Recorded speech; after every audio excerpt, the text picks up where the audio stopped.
ब्रह्म सूत्र के तृतीय अध्याय के प्रथम पाद के द्वितीय अधिकरण का विचार कल संपन्न हुआ। ये बताया गया स्वर्गावरोही जीव सानुशय ही अवरोहण करते हैं और अनुशय शब्दित स्वर्ग में भोगे गए कर्मों से अतिरिक्त अभुक्त फल कर्म से ही पृथ्वीलोक में आकर के जन्म लेते हैं। फिर वो अभुक्त कर्म यदि पुण्यात्मक है तो उत्कृष्ट योनि को प्राप्त करते हैं और अभुक्त कर्म यदि पापात्मक है तो निकृष्ट योनि को प्राप्त करते हैं, लेकिन मिलती है योनि कर्म से ही। और चरण शब्द का अर्थ कर्म है बादरी आचार्य के अनुसार, वही अनुशय।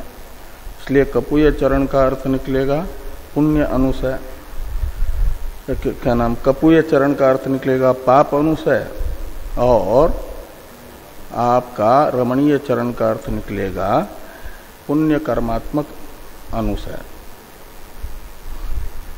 ये सब चर्चा 4 सूत्रों में हुई। अब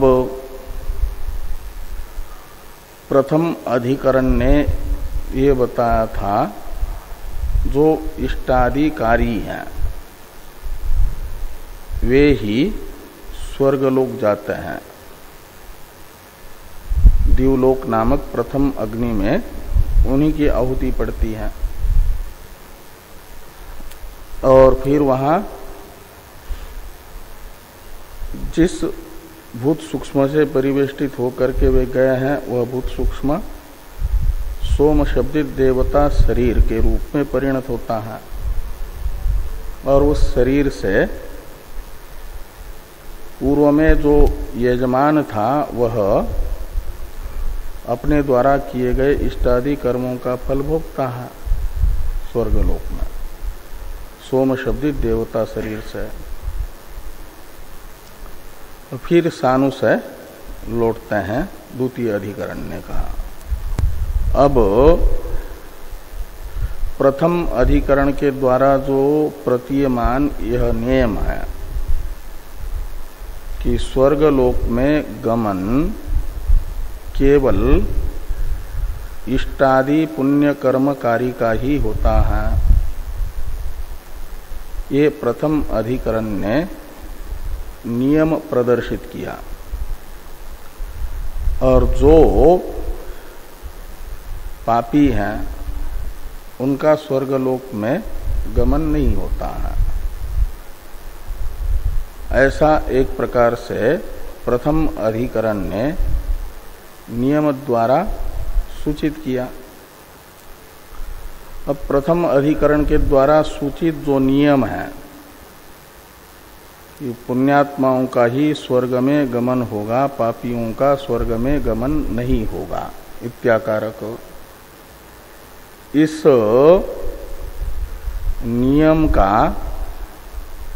नियम पर आक्षेप कर रहे हैं तृतीय अधिकरण के पूर्व पक्षी। नियम पर आक्षेप तब होगा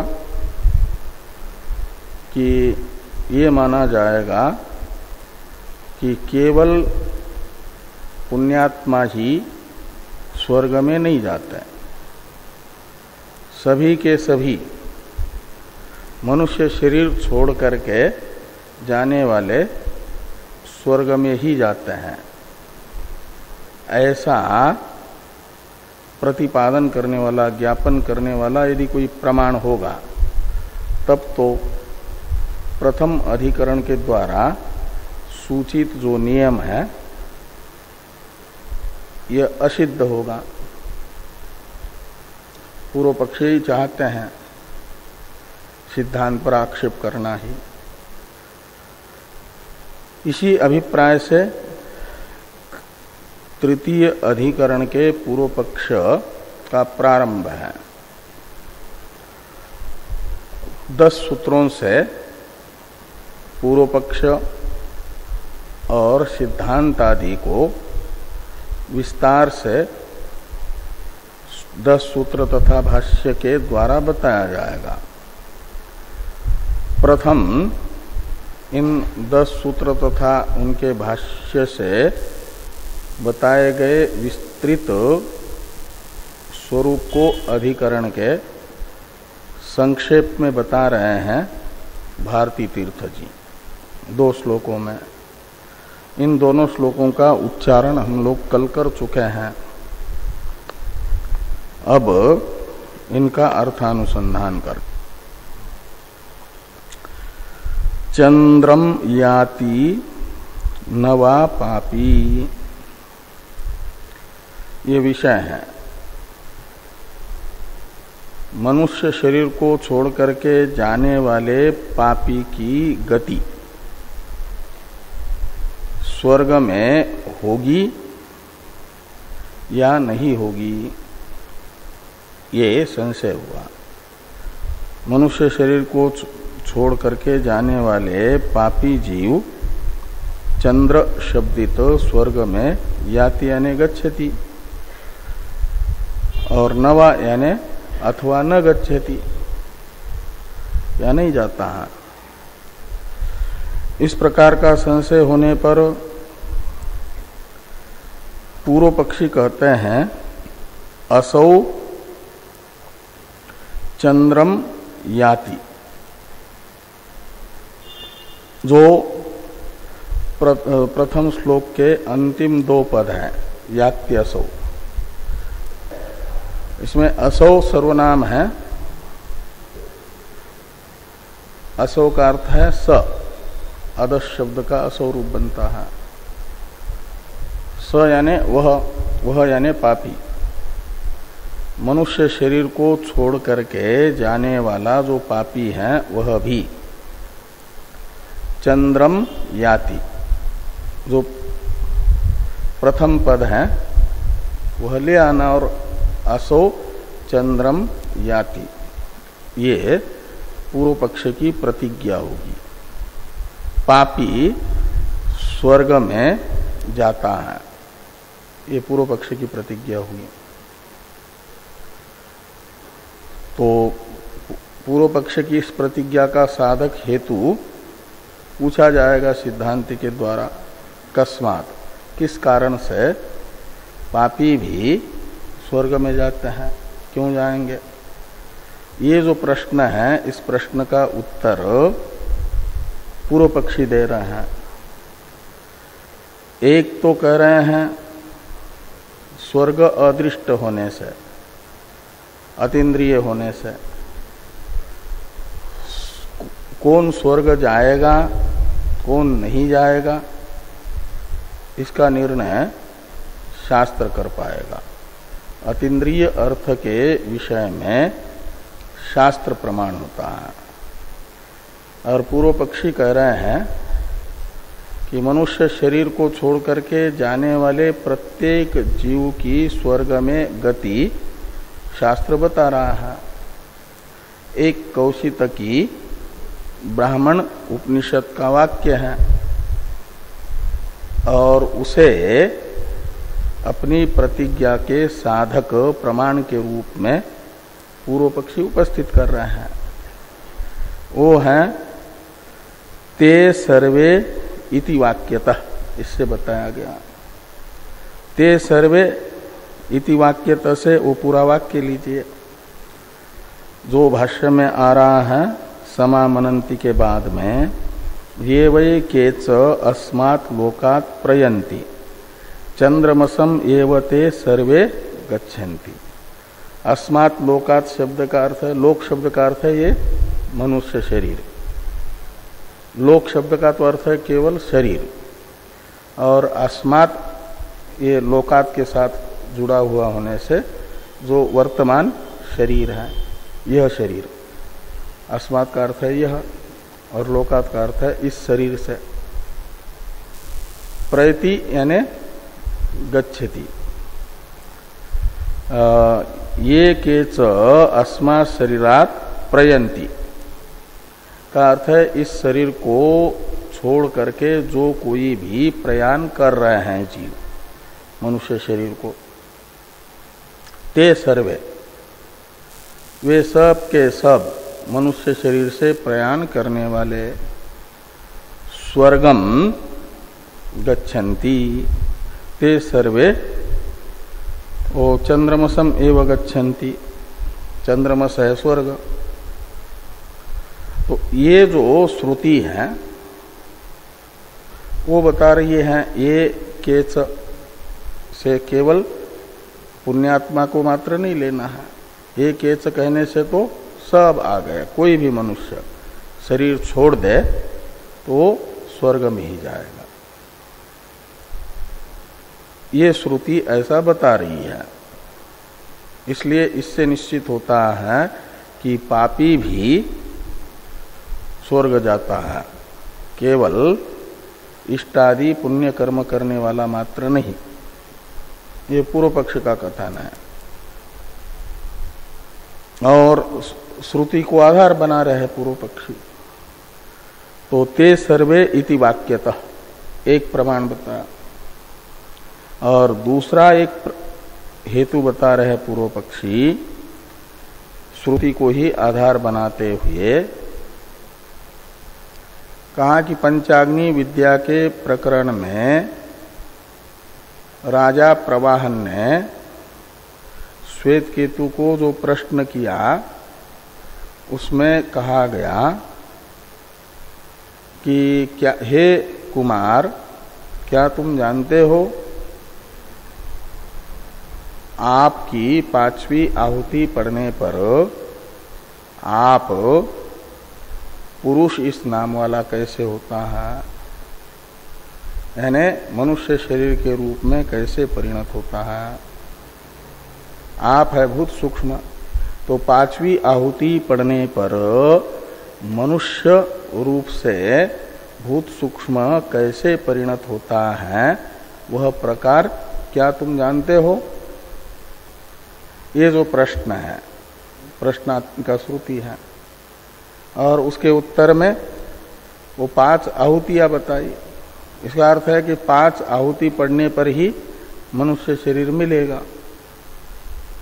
तो 5वीं आहुति पापी के भी पापों का फलोपभोग करने के पश्चात जब उसे मनुष्य बनना है, लाखों करोड़ों अरबों वर्षों के पश्चात मान लो, जब कभी भी पाप कर्मों का फल भोगने के पश्चात उसे मनुष्य बनना है, तो मानना पड़ेगा कि वह उसी क्रम से मनुष्य बनेगा। उसका भूत सूक्ष्म माता रूपी पंचम अग्नि में आहुति पड़ने के बाद ही वो मानव शरीर उसे प्राप्त हो पाएगा। उससे पूर्ववर्ती 4 अग्नियों में उसके भूत सूक्ष्म की आहुति पड़ना आवश्यक है। तो प्रथम अग्नि है दिवलोक शब्दित स्वर्ग, द्वितीय है पर्जन्य, तृतीय है पृथ्वी, चतुर्थ है पुरुष। तो इस प्रकार इन 4 अग्नियों में से प्रथम अग्नि दिवलोक में आहुति यदि नहीं पड़ेगी तो फिर पंचमत्व संख्या की पूर्ति नहीं हो पाएगी ना आहुति के। 5वीं आहुति नहीं पड़ेगी तो मानव शरीर भी कैसे उसे मिलेगा, नहीं मिल पाएगा। इसलिए संख्या क्या, आहुति की संख्या भी पूर्ण करने के लिए पंचाग्नि विद्या में बताई गई जो 5 अग्नियां हैं उनमें से प्रथम अग्नि स्वर्ग में पापी का भी जाना आवश्यक है, तभी वो माता में 5वीं आहुति मानी जाएगी। इस अभिप्राय से लिखते हैं पंचम आहुति लाभार्थम। तो 5वीं आहुति में यानी पंचमत्व की पूर्ति के लिए, नहीं तो पांचवी आहुति नहीं हो पाएगी, चौथी आहुति होगी वो पंत। लेकिन शुरुआत तो फिर गिनती की जाएगी उससे, पर्जन्य से, तो चौथी मानी जाएगी, तो पांचवी आहुति की पूर्ति नहीं हो पाएगी। इसके लिए शुरू से ही पांचों अग्नियों से होकर के उसे आना पड़ेगा, प्रथम अग्नि में भी, द्वितीय अग्नि में भी।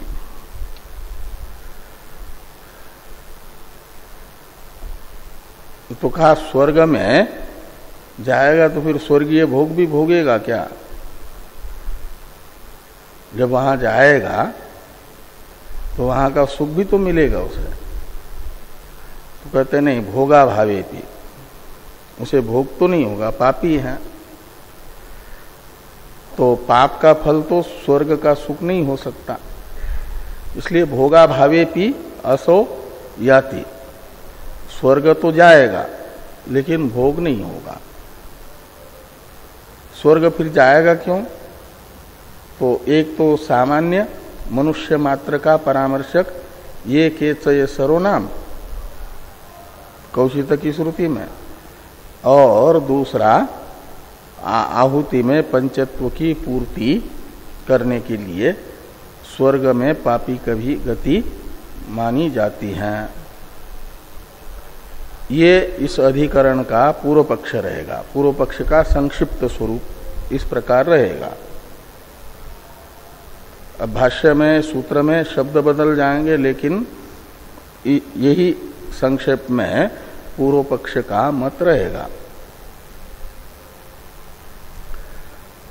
अब सिद्धांत बताया जा रहा है संक्षेप में इस अधिकरण का द्वितीय श्लोक से।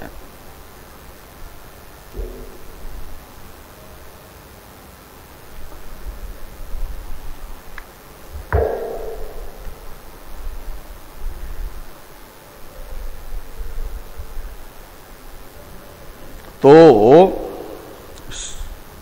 सिद्धांत है द्वितीय श्लोक के चौथे पाद में, याम्ये पापी गति श्रुता। कहते हैं कि श्रुति पापियों की गति यमलोक में बता रही है। याम्य है यमलोक, तो स्वर्ग में नहीं, यमलोक में पाप का फल भोगने के लिए श्रुति पापी जाते हैं, ऐसा बता रही है। पुनः पुनः वशम आपद्यते में ये कठोपनिषद श्रुति भी और अन्य कई एक श्रुतियां हैं जो यह बताती हैं कि पापी यमलोक में उनके द्वारा किए गए पाप का फल भोगने के लिए जाते हैं। तो दूसरे श्लोक का जो चौथा पाद है उसमें याम्ये ये सप्तम्यंत पद यमलोक का परामर्शक है। स्वर्ग से विपरीत जो यमलोक है उसमें पापी गति, यानी पापी नाम गति ही पापी गति। पापी है मनुष्य शरीर में रह करके शास्त्र निषिद्ध कर्म करने वाले, और वे उनकी श्रुति बता रही है यमलोक में गति। श्रुता का अर्थ है श्रुति प्रतिपादिता, श्रुत्या अवगता इति श्रुता। और कहा फिर ये कौशिक की श्रुति में चंद्रलोक में जाने वाले मनुष्य शरीर को छोड़ करके ये केच सर्वनाम से सामान्य मनुष्य मात्र को बताया है। तो सामान्य सभी मनुष्यों के परामर्शक ये केच इत्यादि सर्वनामों की क्या गति होगी? वे तो ही बता रहे कोई भी मनुष्य शरीर छोड़े तो वह चंद्रलोक में चला जाता है, और आप कह रहे हैं कि पुनः पुनः वशम आपद्यते में इत्यादि विशेष श्रुति के आधार पर पापियों की यमलोक में ही गति होगी। तो फिर एकेच अस्मात् लोकात् प्रयन्ति चंद्रमसम एवते सर्वे गच्छन्ति, यह श्रुति मनुष्य मात्र का चंद्रलोक में गमन बताने वाली उसकी क्या गति होगी, उसका प्रामाण्य कैसे सिद्ध होगा, ये पूर्व पक्षी का सिद्धांति के प्रति प्रश्न रहेगा। इस अधिकरण का सिद्धांत तो बताया कि पापी तो यमलोक ही जाएंगे, ऐसा श्रुति कहती है। तो पापियों को यमलोक, इष्टादि कार्यों को स्वर्गलोक, ये सिद्धांत है। तो पापियों को यमलोक ही मानोगे, स्वर्ग में गति पापियों की नहीं मानोगे, ते सर्वे चंद्रमसम एव प्रयन्ति, इस श्रुति की क्या गति होगी। ये जो प्रश्न है इसका उत्तर सिद्धांती बता रहे हैं कि सर्वश्रुति सुकृतिनाम, तो ते सर्वे चंद्रमसम एव ते सर्वे प्रयन्ति, प्रयच्छन, ये जो श्रुति है उसमें जो सर्वे शब्द का प्रयोग है, ते सर्वे, वह सर्वश्रुति सभी इष्टादिकारी जीवों के विषय में है। मनुष्यों में जितने भी मनुष्य इष्टादि स्वर्ग प्राप्ति के हेतुभूत पुण्य कर्मों का अनुष्ठान करते हैं, वे सब इष्टादिकारी चंद्रलोक ही जाते हैं। ऐसा वहां पर ते सर्वे में प्रयुक्त सर्व इस सर्वनाम का अर्थ है, और एक एच का भी यही अर्थ है कि मनुष्यों में से जो जितने भी मनुष्य इष्टादि पुण्य कर्मों का अनुष्ठान करते हैं, वे सब स्वर्गलोक को प्राप्त करते हैं। ते सर्वे पुण्यलोका भवन्ति, ऐसी भी एक छांदोग्य श्रुति है, त्रयोधर्म स्कंदा, सर्वएते पुण्यलोका भवन्ति। ये सब का मतलब अपने अपने वर्णाश्रम विहित कर्मों का पालन करने वाले कर्मी, वर्णाश्रम धर्म का पालन करने वाले पुण्यलोक को प्राप्त करते हैं। वो पुण्यलोक है स्वर्ग। और ब्रह्म संस्थो अमृतत्वमेति, जो ओंकार उपासक है वह अमृतत्व को प्राप्त करता है। ब्रह्म संस्थ है ओंकार उपासक, और वह अमृतत्व को प्राप्त करेगा, ने मोक्ष को प्राप्त करेगा। क्रम यदि वही जो प्रश्नोपनिषद में इक्षत्य अधिकरण के अनुसार कर्म क्या नाम है, पर ब्रह्म का चिंतन यहाँ ओंकार में करता है, त्रिमात्र ओंकार में परम पुरुष का ध्यान कर दिया है जिसने, वह यहाँ से ब्रह्मलोक जाएगा और वहाँ पर ब्रह्मा जी से प्राप्त करेगा वो परम पुरुष शब्दित परमात्मा का बोध, और क्रम मुक्ति को प्राप्त करेगा। तो ब्रह्म संस्थो अमृतत्वम येति। और यदि पर ब्रह्म का चिंतन करते करते फिर यहीं पर साक्षात्कार हुआ तो सद्यो मुक्ति पाएगा। तो ब्रह्म संस्थो अमृतत्वम येति। तो वहां पर भी जो पूर्वार्ध है सर्वएते पुण्यलोका भवन्ति, इसमें भी येते सर्वे, ये जो प्रकृत अर्थ का परामर्शक येते हैं, वो बताएगा कि यह सब यानी कौन, जो धर्म के 3 स्कंद बताए हैं, यज्ञ दान अध्ययन करने वाले गृहस्थ, और तपः शब्द से ग्राह्य वानप्रस्थी तथा आश्रम सन्यासी, जिन्होंने क्रमतः संन्यास आश्रम ग्रहण किया है वे, और नैष्ठिक ब्रह्मचारी, नैष्ठिक ब्रह्मचर्य आश्रम विहित कर्म का ठीक ठीक पालन करने वाला, वैसा ही जीवन जीने वाला, ये सब ये ते सर्वे शब्द से है। वो पापी नहीं है, वे अपने अपने वर्णाश्रम विहित कर्म का ठीक से पालन करने वाले हैं, और वे सब लोकांतः पाती ही फल को प्राप्त करते हैं। पुण्य लोका भवंती, उनको उत्तम योनि की प्राप्ति होती है। और ब्रह्म संस्थो अमृतत्वमेति, ओंकार उपासक क्रम मुक्ति को पाता है, ऐसा वो श्रुति कह रही है। ऐसे ही कौशितकी उपनिषद में भी, नहीं तो कौशितकी उपनिषद में आए हुए ये केच और ते सर्वे, इन सर्वनामों से यदि मनुष्य शरीर से मनुष्य शरीर को छोड़ करके जाने वाले, प्रयाण करने वाले सभी मनुष्यों को लेंगे, पापियों को भी, तो उस श्रुति का भी तो विरोध होगा।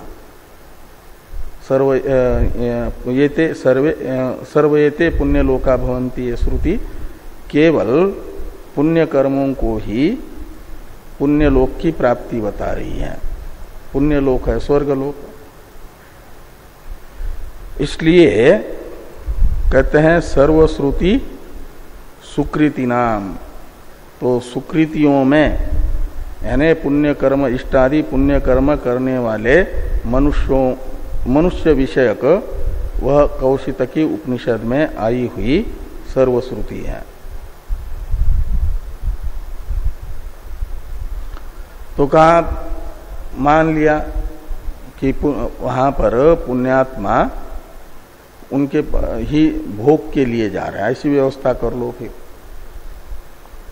कि जो पुण्यात्मा है वो तो स्वर्ग में जाएंगे और पुण्य कर्मों का फल भी भोगेंगे, लेकिन पापियों को पाप का फल भोगने के लिए तो जाना है जहां उनका फल भोगना है वहां, किंतु पाप का फल भोगने के बाद मनुष्य बनना है।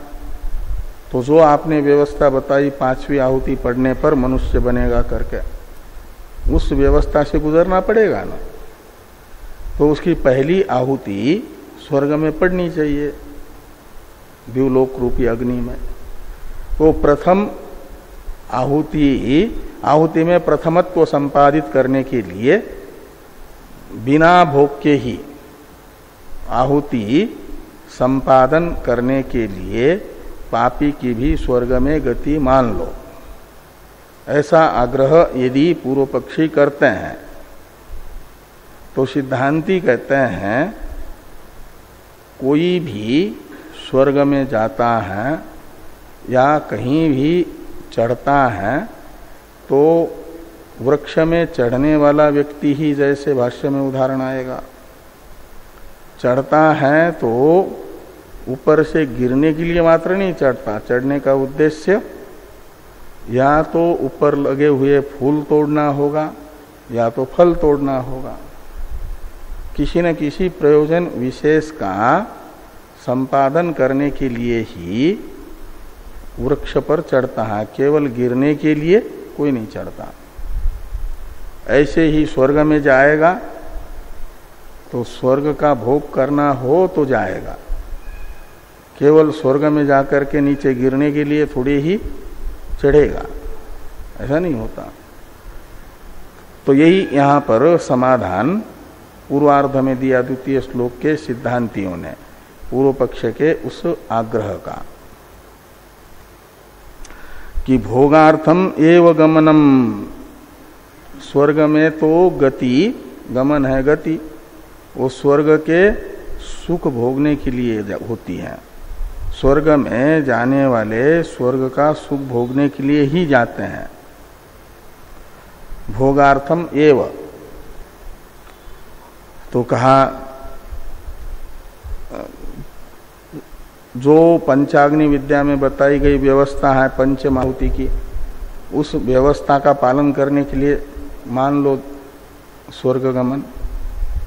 तो कहते हैं वो आहुति तो व्यभिचारिणी है, आहुतिर व्यभिचारिणी। व्यभिचारिणी का मतलब ये सभी जीवों के लिए 5 आहुतियों का होना आवश्यक नहीं है। किसी की कम आहुतियां भी होती हैं। जो स्वर्ग से अवरोहण करते हैं उनकी तो 5 आहुतियां होती हैं। जिनको स्वर्ग से आना है और मनुष्य बनना है उनकी तो 5 आहुतियां बनेगी। लेकिन जिनको स्वर्ग से नहीं आना है, अन्य लोकों से आना है, जैसे यहीं मर गया और यहीं पर तुरंत जन्म होना है, जाए सो मरिए सो वाले का, तो उसके लिए 5 आहुति का नियम नहीं है। मनुष्य शरीर छोड़ करके तुरंत दूसरे जन्म में भी मनुष्य बन सकता है, उसके लिए भी कोई आहुति का नियम नहीं है। आहुति का नियम, आहुति तो व्यभिचारिणी का मतलब सबके लिए अवश्यम भावी 5 आहुतियां नहीं है। जो द्रोणाचार्य हैं, उनकी बहन है, उनका तो द्रोण में ही जन्म हुआ है ना, इसलिए द्रोणाचार्य नाम पड़ा। वो पंचम अग्नि में तो आहुति नहीं पड़ी उनकी। ऐसे वशिष्ठ जी को कुंभोद्भव कहा जाता है। वो कुंभ में ही निमि के शाप से फिर उनका जन्म हुआ था, कुंभ से ही। तो ये कहीं कहीं की कुछ कुछ आहुतियां होती है, कुछ नहीं भी होती हैं। सीता की भी ऐसे ही पृथ्वी से जन्म है, द्रौपदी अग्नि उद्भव है। तो इस प्रकार कई लोग मनुष्यों का कोई जरूरी नहीं कि 5 अग्नियों से होकर के ही शरीर मिले। ये भी वो नियम है स्वर्ग से अवरोहण करने वालों के लिए। इस अभिप्राय से कहा गया कि आहुतिर व्यभिचारिणी, इसलिए नियम होगा कि भोगार्थम एव गमनम, स्वर्ग में ऐसे ही नहीं जाया जाएगा। और तो स्वर्ग से वहां का वातावरण दूषित करने के लिए भी नहीं भेजा जाता, उनको अनुमति नहीं दी जाती। यमलोक के लिए बायपास है, स्वर्ग की सीमा में ही नहीं घुसने दिया जाता। वो अलग से यमलोक का मार्ग है। मनुष्य शरीर छोड़ करके आने वाले ही दूसरे ही हैं, वो है यम के दूत। और ये जो धुमादी हैं दक्षिणायन मार्ग में बताए हुए स्वर्गलोक में इष्टाधिकारियों को ले जाने वाले, वो वे धुमादी तो देवदूत हैं, ईश्वर के द्वारा नियुक्त यात्रा में अतिवाहिक देवता है। ये उनको देवता कहा गया है ना, देवदूत। ब्रह्म सूत्र में आगे आएगा, वे अतिवाहिक देवता है धुमादी। जिनको स्वर्ग में जाना होता है उनको धुमादी नामक देवताओं के दूत आ जाते हैं, उन्हें अतिवाहिक देवता कहा जाता है। और पापियों को तो शरीर से निकलते ही सीधे यम के दूत आते हैं और वे ले जाते हैं यमालय। तो इस प्रकार ये भोगार्थम एव गमनम आहुतिर व्यभिचारिणी और सर्वश्रुति सुकृति नाम याम्ये पापी गति श्रुता। तो ये सिद्धांत संक्षेप में इस अधिकरण का रहेगा। अब भाष्य को देखिए। भाष्यकार भगवान प्रथम अधिकरण के द्वारा सूचित जिस नियम का आक्षेप पूर्व पक्षी कर रहे हैं, जिस नियम पर आक्षेप कर रहे हैं वो नियम पहले बताते हैं। इष्टादि कारिण चंद्रमसम गच्छन्ति इति उक्तम इत्यादि से।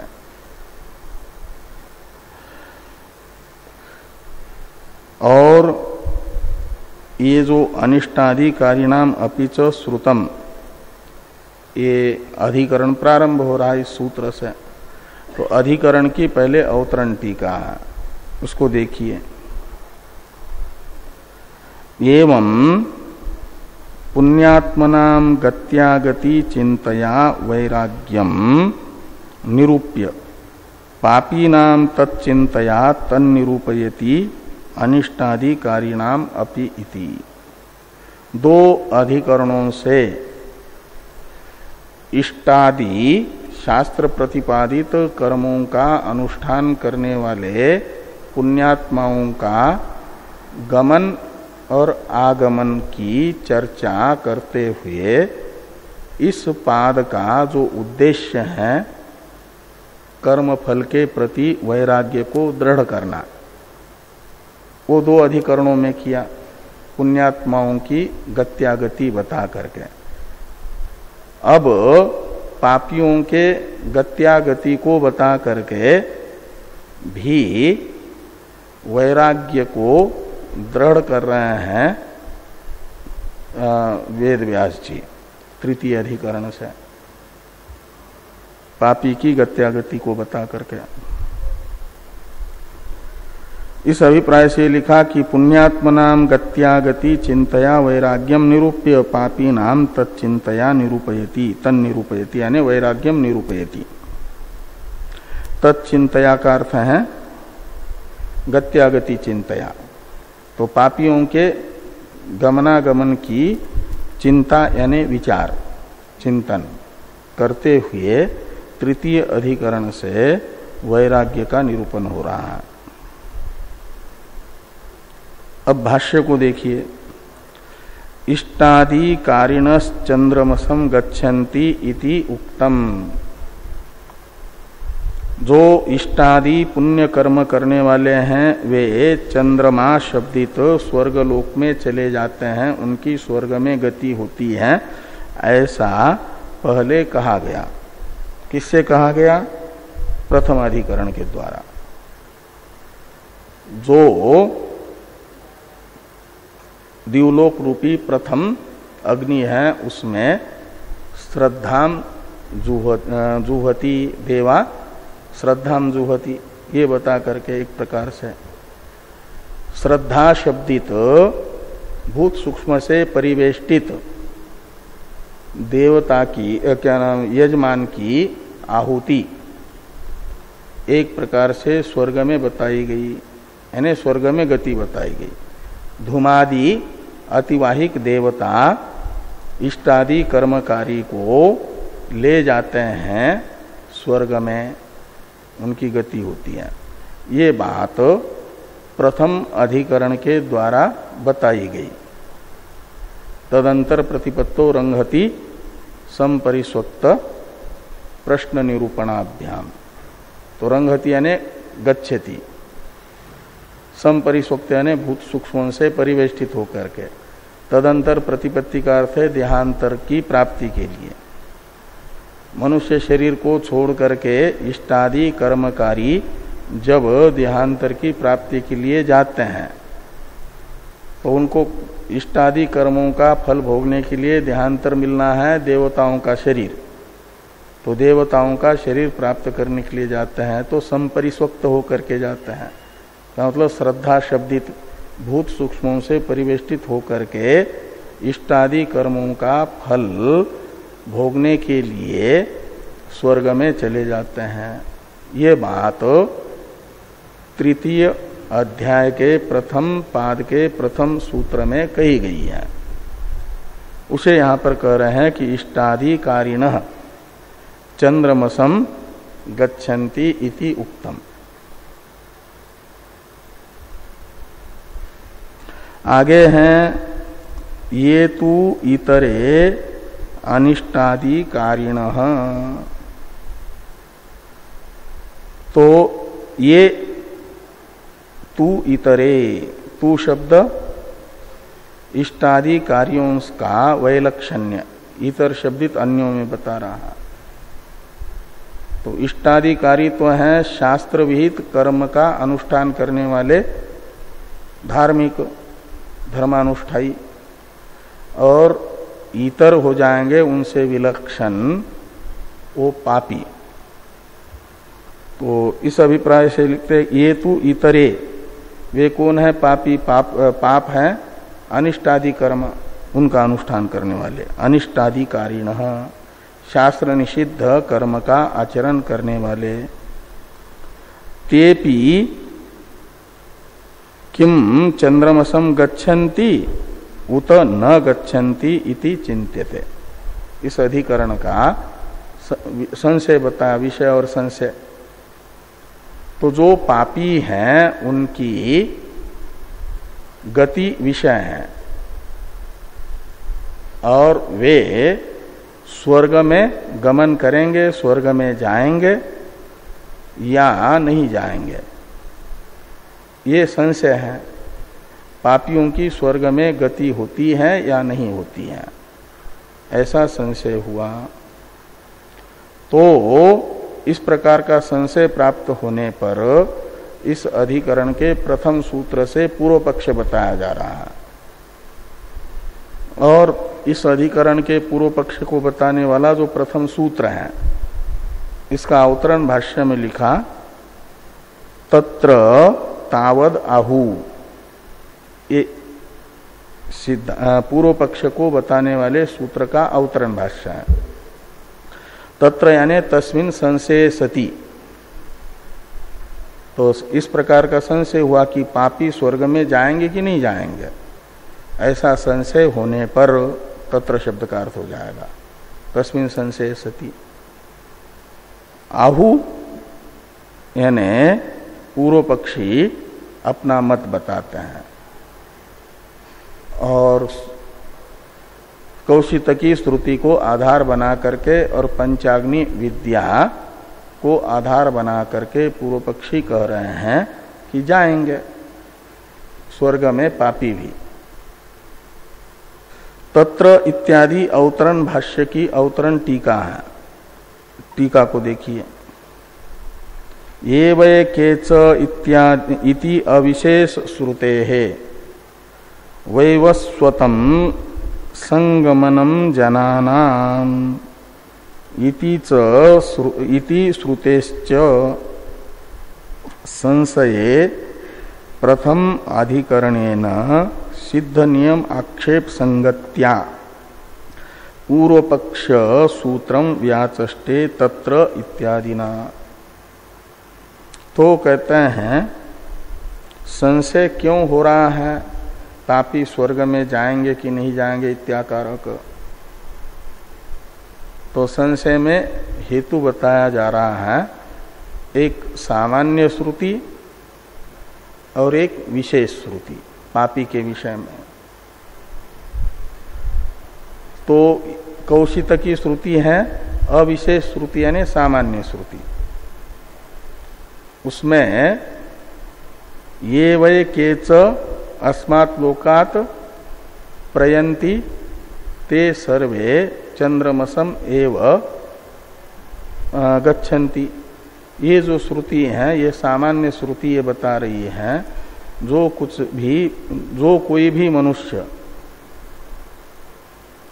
इस मनुष्य शरीर से प्रयाण करता है तो वे सब प्रयाण करने वाले सब मनुष्य चंद्रलोक में ही चले जाते हैं, स्वर्गलोक में ही चले जाते हैं।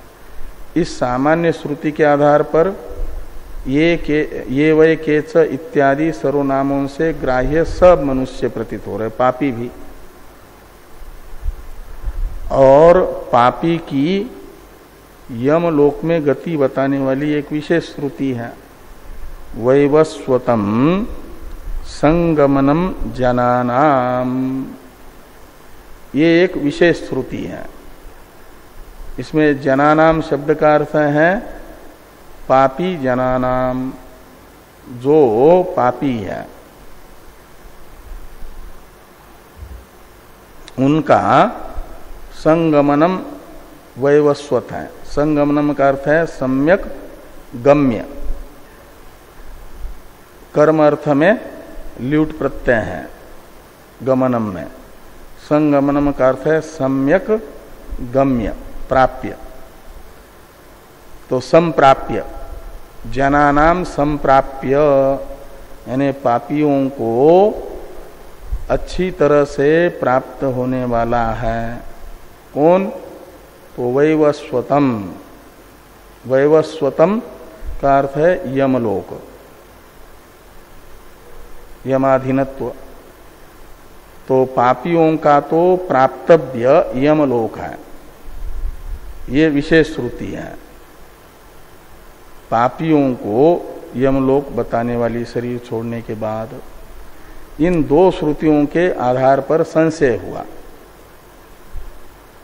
ये वैवस्वतम संगमनम जनानाम, यह श्रुति पापियों की यमलोक में गति बता रही है, और कौशितकी श्रुति सामान्य रूप से सब मनुष्यों की चंद्रलोक में गति बता रही है। इसलिए संशय हुआ कि पापी शरीर छोड़ने के बाद स्वर्ग जाएगा कौशितकी श्रुति के अनुसार, या संगमनम वैवस्वतम संगमनम जनानाम इस श्रुति के अनुसार नहीं जाएगा, यमलोक चला जाएगा। ऐसा संशय होने पर कहते हैं प्रथम अधिकरण के द्वारा निश्चित जो नियम है, प्रथम अधिकरण के द्वारा सिद्ध यानी निश्चित नियम है कि इष्टाधिकारी ही जाते हैं स्वर्गलोक, पुण्य कर्म करने वाले ही स्वर्गलोक जाते हैं। ये है प्रथम अधिकरण के सिद्धांत के द्वारा निश्चित नियम। इस नियम पर आक्षेप करते हुए पूर्व पक्ष बताया जा रहा है इस अधिकरण का। इसलिए इस अधिकरण की प्रथम अधिकरण के साथ आक्षेपी की संगति लगेगी, है ना, आक्षेपी की संगति होगी। अब सूत्र को देखिए। पहले ये जो विशेष श्रुति बताई थी ना, वैवस्वतम संगमनम जनानाम, इस श्रुति का भी अर्थ कर रहे हैं टीकाकार। वो अर्थ देखिए, फिर सूत्र का उच्चारण करते हैं। वैवस्वत है यमराज, विवस्वान आदित्य के पुत्र होने से यमराज को कहा जाता है वैवस्वत। विवस्वान आदित्य है, और विवस्वान आदित्य की ही पुत्री है यमुना नदी, और ये क्या नाम, यमराज। इसलिए यमुना और यमराज दोनों भाई बहनें हैं।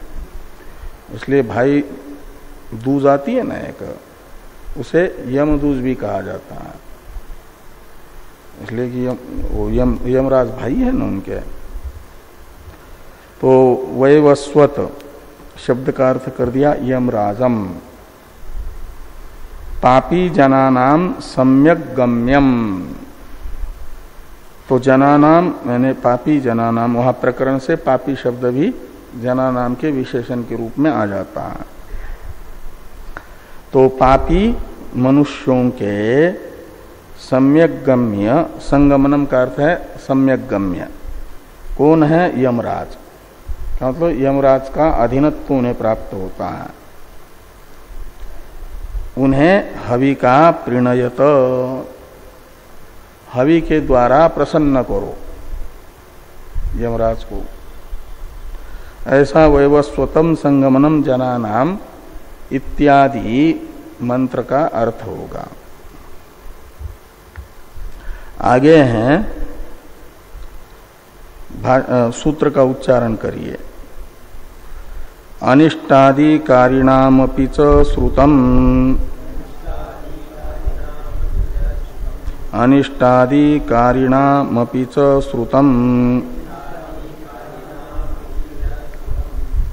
अनिष्टाधिकारिणाम अपि च श्रुतम, ऐसे 4 पद हैं। उनमें से अपि और च 2 अव्यय हैं, श्रुतम प्रथमांत हैं और अनिष्टाधिकारिणाम षष्ठी बहुवचन है। तो पूर्व पक्षी ये कह रहे हैं कि प्रथम अधिकरण के द्वारा जो सिद्धांतियों ने ये कहा कि इष्टादि पुण्य कर्म करने वाले ही स्वर्ग में जाते हैं, ये जो कहा ये नियम उचित नहीं है, नैतद्युक्तम, ऐसा आक्षेप पूर्व पक्षी के द्वारा पहले करिए अध्यार करके। प्रथम अधिकरण का जो सिद्धांत है इष्टादि कर्मकारी ही स्वर्ग जाते हैं करके, ये सिद्धांत ठीक नहीं है, ये नियम उचित नहीं है। कहा क्यों? तो कहते इसलिए कि इष्टादि कारिणाम अपि स्वर्गलोके गमनम श्रुतम, ऐसा ये करिए अध्यार स्वर्गलोके और गमनम का। तो श्रुति अनिष्टादिकारी यानी पापी, अनिष्टादि कर्म है पाप कर्म, और उन अनिष्टादि पाप कर्मों का आचरण करने वालों को कहा जाता है अनिष्टादिकारी। और उन अनिष्टादिकारियों का भी स्वर्गलोक में गमन कौशितकी श्रुति बता रही है। ये वै केच इत्यादि से जो कौशितकी श्रुति है वो कौशितकी श्रुति लेना। और एक तो वो कौशितकी श्रुति और दूसरा पंचाग्नि विद्या में जो मनुष्य फिर पृथ्वीलोक में मनुष्य बनने के लिए पंचम आहुति का नियम बताया है, 5 आहुतियां पढ़नी चाहिए करके। उस नियम का पालन करने के लिए भी, और जिस किसी 5 अग्नियों में नहीं जाना है, आहुतियां नहीं पढ़नी है, जो आहुनीय अग्नियां बताई है वहां पंचाग्नि विद्या में, उसमें प्रथम आहुनीय अग्नि तो स्वर्गलोक है, उसमें इसकी आहुति पढ़ना जरूरी है। तो उस आहुति की संख्या पूर्ति के लिए भी मानना चाहिए स्वर्ग में गमन, भोग के लिए भले ही न जाए लेकिन आहुति पूर्ति के लिए जाता है। इस प्रकार श्रुति से अनिष्टादि पाप कर्म करने वाले मनुष्यों का भी स्वर्ग में गमन सिद्ध होता है, ये पूर्व पक्ष है। इसी प्रकार का इस सूत्र का अर्थ भाष्यकार भगवान बता रहे हैं पूर्व पक्षी के मुख से। ये भले ही सूत्रकार और भाष्यकार के शब्दों में लिखा जा रहा है, लेकिन ये है पूर्व पक्ष। ओम पूर्णमदः पूर्णमिदं पूर्णा